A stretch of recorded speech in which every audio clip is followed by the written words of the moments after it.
आणि आता बातमी आहे पावसासंदर्भात। मराठवाडा आणि पश्चिम विदर्भामध्ये पावसाचं धुमशान पाहायला मिळत आहे। बीड, नांदेड, जालना आणि अकोला जिल्ह्यामध्ये जोरदार पाऊस बरसला। पाहूयात। बीड जिल्ह्यातील सरस्वती नदीला पूर आलाय।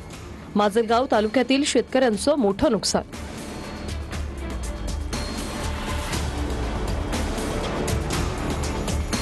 सततच्या पावसामुळे हिंगोलीत कयाधू नदीला पूर आलाय।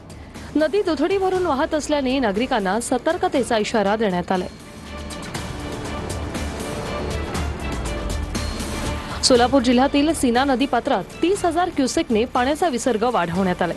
त्यामुळे अनेक बंधारे पूल पाण्याखाली गेले।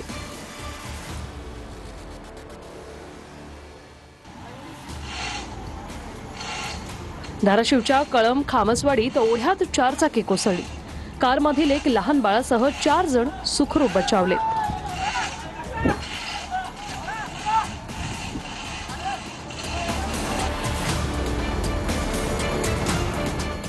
नांदेडमध्ये पुराच्या पाण्यात थार गाडी अडकल्याची घटना घडली।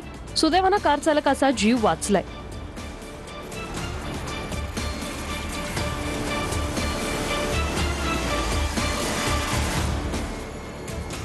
अकोल्याच्या मूर्तिजापूर तालुक्यात ढगफुटी सदृश पाऊस झाला। परिसरातील शेतामध्ये पाणी साचल्याने पिकांचं मोठ्या प्रमाणात नुकसान झाले।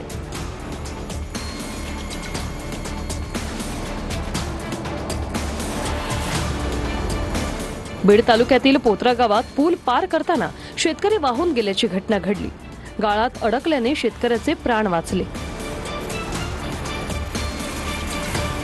जालन्याच्या बदनापूर तालुक्यातील पांगरी, केळीगव्हाण आणि भराडखेडा या परिसरात ढगफुटी सदृश पाऊस झाला।